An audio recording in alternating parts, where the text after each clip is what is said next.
How you doing? Good afternoon. My name is Brian Inge, director of the MLK Classic at the St. James. So, Brian, talk about the development of the MLK Classic.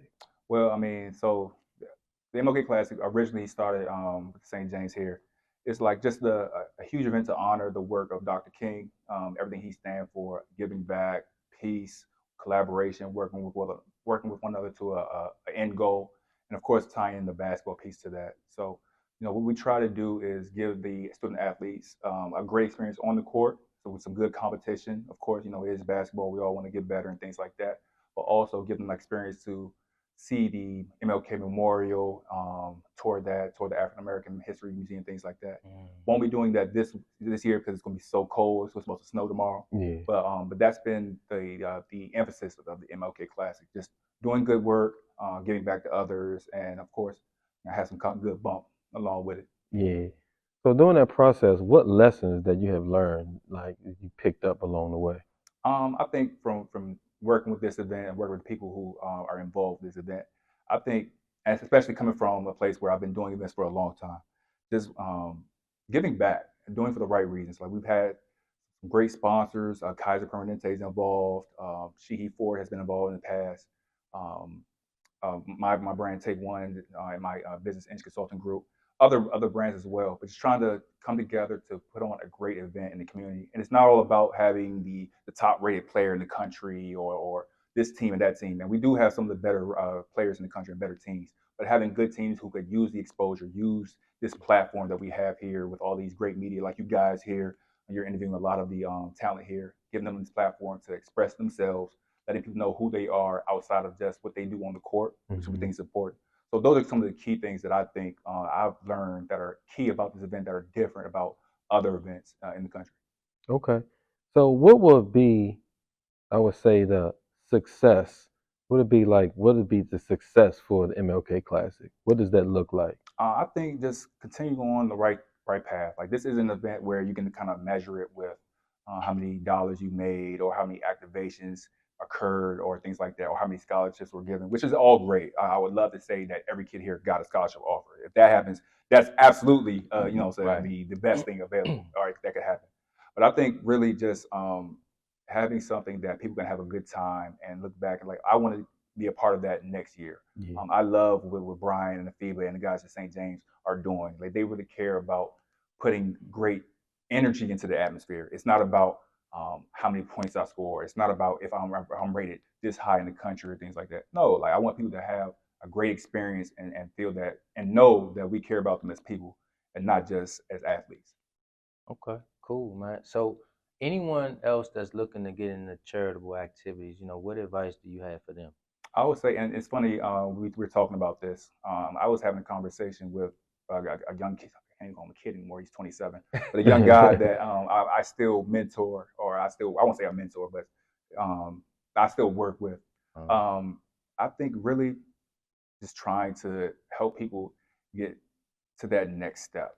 That's something that I'm very very passionate about. So showing people how to do that, how to continuously grow. Like we talked about this and previously, that you got to start somewhere. So Mhm. if you would kind of look at where I started, and I verbatim literally just had this conversation probably about 10 minutes ago.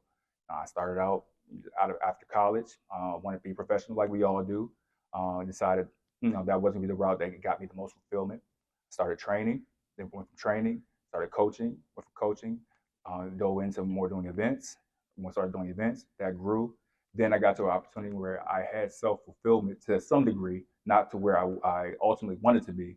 But then I realized I can do more. And I realized that the best times I had with the game of basketball or in life in general is when I was giving back. So I realized that if I could just find a path to make someone's life better or giving an opportunity, then that's optimal. So the best advice I could give to somebody is to lean forward into two things: lean forward into your passion, whatever that is, go full force into that, mm, and I would say go into it trying to help someone and make their lives better. Anyway, it could be just saying, "Hey, you're doing a great job," or giving someone a sandwich if you have the money to, or but just having that in your mindset and not making things about yourself.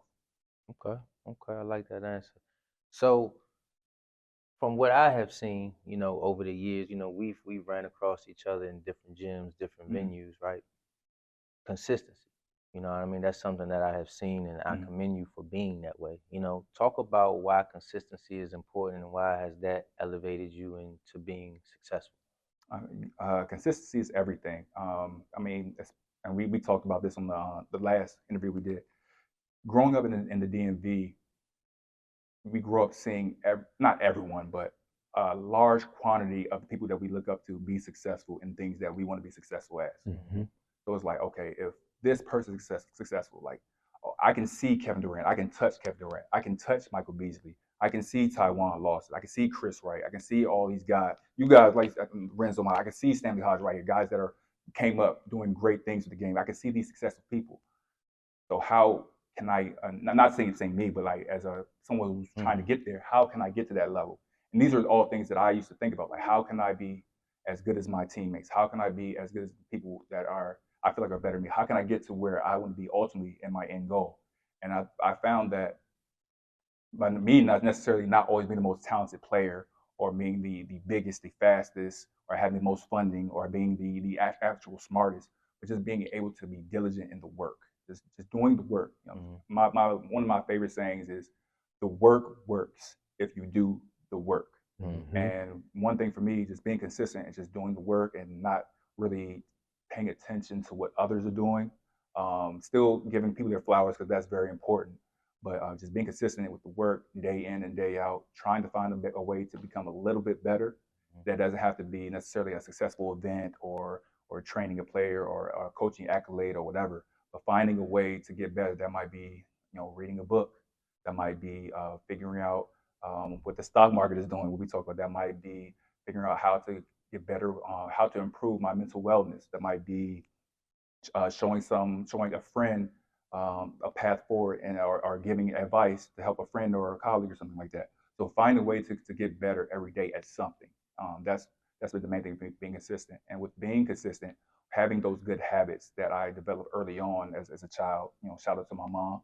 Um, I think it's helped me in this realm now, where it's like I've been able to do some great things. I have some other endeavors that I'm pursuing, but being consistent and just doing the work and just keeping my mind on the main thing, that's been my key to success. All right, I like Okay. that answer. Okay. Yeah, I like that too. Tell me one thing that you have unlearned and relearned. That's a great question.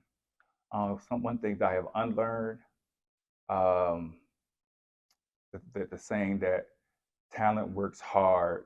No, hard work beats talent when talent doesn't hurt or work hard. It's true in some of the some way, but I think that can only take you so far. I Mm-hmm. think that you got to have some type of talent, and talent isn't necessarily um, like I'll equate it to basketball. Talent isn't necessarily the way you shoot it or something like that. Your talent can be actually, I've got the ability to outwork these people. So I can't even say that that saying doesn't work, but I'll say one thing that I have unlearned is that just because you work hard doesn't mean you're going to get what you ask for, right? Mm-hmm. But you'll get what you need. Yeah. And I've actually lived that. Just I wanted to be a professional basketball player, ball player. And I remember in my room in the fifth grade, I made that my end goal. I had goals written on my wall and stuff Mm-hmm. like that, and all these posters like we all do and stuff like that. I would go to these gyms to train with these trainers like Hanif and Keith Williams and all these guys, and Keith Veeney and stuff like that. But I realized through those lessons, going through the pitfalls and coming up short and succeeding, like, oh, that wasn't what I was supposed to learn. I was supposed to learn how to work hard, how to make the best out of bad situations, because you're always going to come across bad situations in life. That's life. Life is a valley. It's like a game. So I unlearned that just by working hard, you'll get what you want, but you'll get what you need. One thing I did learn just happened to be you won't get what you want, you'll get what you need, Yeah. right? Mm-hmm. So I learned that even in situations with just doing business and dealing with people, by doing the right things and trying things, like just having a goal and pursuing that, I may not get necessarily what I want to get, but I'll be able to get what I need. And I say that an example I can give is I had to go of playing the NBA. Didn't make it, but I had the opportunity to play in the G League. So for me, I was like, wow, I made it here.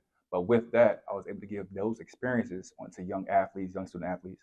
Now I've got a kid I'm working with. He's playing for the Philadelphia 76ers, right? He's on a two-way contract. It's looking like they're going to convert him to a standard. Everything that I learned throughout the way, I've been able to pour into him and other players and other students, not even student athletes, to help them be successful. I've got a young kid who played for me when I was coaching with the DC Blue Devils. He wanted to be a college athlete so bad, worked really, really hard. He went to Gonzaga, actually. Nigel Stewart. Okay. Worked really, really hard. Great family, but it just didn't work out. He has his own tech startup now. So those lessons that he got by just being diligent in the work, he's able to translate that into getting funding for his tech startups. He's asking me for advice on stuff now. I'm like, you asking me? I should be asking you. Bro, what you talking about? You're the big dog now. But that's the thing. Like, just you won't get what you want all the time, but if you work diligently and you have the right mindset, you'll get what you need. Okay. Right. I like that. That's so let's talk resources. We have a saying that say resources bring resources. Talk about how the significance of building relationships and how that can open up doors. Literally just had this conversation too. Yeah, man. I mean, relationships are everything in business and in life. I'm reading a book actually talked about the importance of having relationships with human relationships. What's and the things name like that. The book I told. Oh my God! Give it to me later. Yeah, the one when I sent you, and how am I drawing a blank? I literally just finished that book last week. Super Healing. Okay. It's called Super Healing. Super healing. Okay. And actually, you sent that. great book. But it talks about, and it's one of the chapters is how important the relationships are to people. Like the people with the most, not seem the most outgoing, but people who have good relationships, a solid core of people around them, tend to be really successful and really have the best quality of life. So I say all that when you networking is really key. I mean, I had a conversation just now with a young man, and he's like, so how do you do X, Y, Z? I'm like, just talk to him. And as I'm telling him that, a young lady who's interning for me, she goes to Bowie State. One of our sponsors for Kaiser has on a Bowie State hoodie, and she said, "Who's that guy from Bowie State?" I said, "Oh, he's a sponsor. I don't really know him, but you should go talk to him." She gets up, walks over, and goes talk to him. And now, they're working on some things. He'll probably get another internship with Kaiser Permanente now, Nice. hopefully. I'm speaking to existence, but those are the type of things. Just networking, not being afraid to talk to people. But I think I've been able to do the things I've done in my life when I got out of my shell and put myself out there and tried things and tried to meet people, because I haven't naturally been a super outgoing person in spaces that I'm not comfortable. Like when I'm comfortable, you can't get me to shut up. When I'm uncomfortable, I'm kind of shy and timid by nature. But I've been able to work and learn that no, for me to be successful, for me to even help people, I got to help myself by putting myself out there and being able to kind of just, hey, how you doing? Like, nice to meet you. And I'm Brian Inge, I do this, and here's my webpage, and what's your name? And from there, people get to know you, and once they like you, they're more willing to have a conversation about business and other things. So. Yeah, man, I love that, man. People always want to help people that's helping themselves. Absolutely. Right. Yeah. And then the second thing is just always say, destroy your comfort zone. And a closed mouth can't get fed. Yeah. Facts. Right about that. Facts, man. So the last question we got for you, man. You spoke on successes. I want to talk about handling adversity, right? And talk about something adversity outside of you, not making it to the NBA, but talk about certain lessons that you had to overcome and how's that shaped you moving forward. I'll give you two in my personal life and also like professional outside of what I'm doing with my business. So like my day job, I work for Guidehouse Federal, a consulting firm that's one of the larger firms in the country, and is a multinational company. So I'm a project manager there, senior project manager, where I'm managing a lot of different things with some federal agencies. I can't say what. I was about to say too much. I got you. Get me fired out here.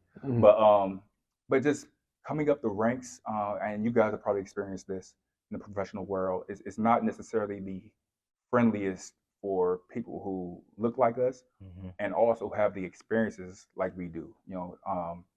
We've talked about this previously. Being student athletes, we grow up wanting to hoop, And so what do you do when the ball stops bouncing? So that transition for me for a few years was difficult. Luckily, I was smart enough to get my master's degree, and I had some good mentors who put me in situations where I was able to get some experience, but even though I really wasn't ready for it, some working experience.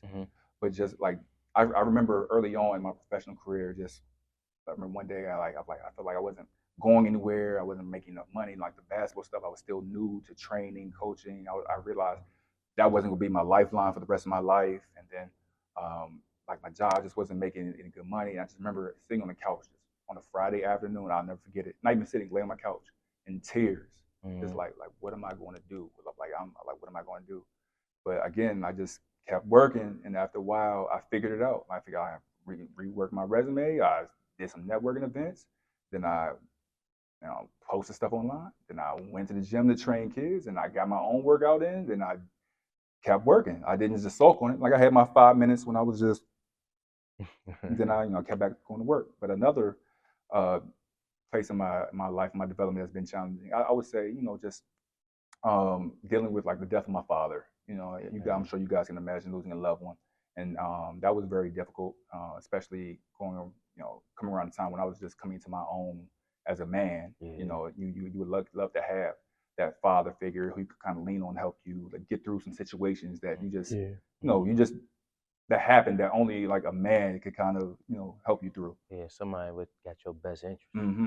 So that was definitely tough, and it just so happened to coincide with the time where my mom started getting sick.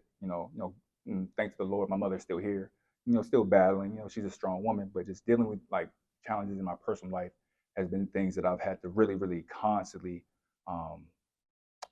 overcome. And I say overcome not because that's out of my control and it's in God's hands. Right. But I would say just by focusing on mental wellness. I'm a huge component of everyone going to see getting into therapy and stuff like that. It doesn't mean you have something wrong with you. It just means that you got some stuff in your head and your chest that you're trying to sort through, right? So I've really made it a point to do that. Read a lot, try to just grow my knowledge base in different things, whether it's business, whether it's mental wellness, whether it's spirituality, whether it's cooking. Shout out to my wife. You know what I'm saying? But just trying to grow, and I think those things have helped me kind of overcome life's obstacles. Just being level. Because I used to be a very, very emotional, super high and super low, and and if you guys read that book, Super Healing, and she needs to pay me this as much as I'm putting it out there. But it talks about how like being high and low and anxiety and depression, it messes with your internal, like your heart, your head, your health. So being even keel has been like my main thing. Just trying to stay even keel. Okay. All right. Cool, man. Well, man, that wraps up this convo, man. We definitely appreciate you for my having brothers. us. Of course, man. I appreciate you coming out, man. Sure. Y'all the best out here. I love what y'all doing, man. I love what y'all doing. Yeah, man. As always, man, stay game related.